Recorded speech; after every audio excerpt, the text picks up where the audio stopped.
గణేశాయ నమః. ఓం శ్రీ వసుదాయై నమః. తల్లి ఒడి బిడ్డకు ఎంత భద్రమో ఈ సమస్త జీవకోటికి మూల కారణమై మనల్ని భరిస్తూ పోషిస్తూ రక్షిస్తూ తన అవ్యాజమైన ప్రేమను అందించే మాతృమూర్తి భూమహాలక్ష్మి. అటువంటి భూదేవిని మట్టిగా జడ పదార్థంగా కాకుండా తల్లిలా గౌరవించే సంస్కృతి మనది. ఆకాశాన్ని తండ్రిగా భూమిని తల్లిగా వర్ణించింది వేదం. అందుకే మనమంతా ధరణీపుత్రులం.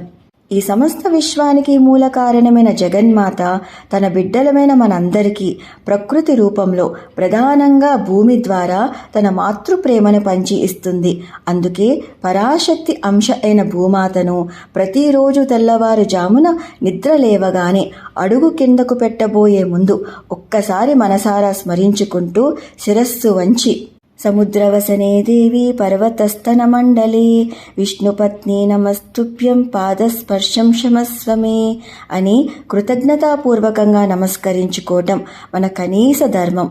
సముద్రమనే వస్త్రాన్ని ధరించి పర్వతాలను స్తన్యంగా కలిగిన ఏ విష్ణుపత్ని వసుంధర, నా పాదంతో నిన్ను తాకాల్సి వస్తున్నందుకు దయతో క్షమించు తల్లి అని దాని అర్థం.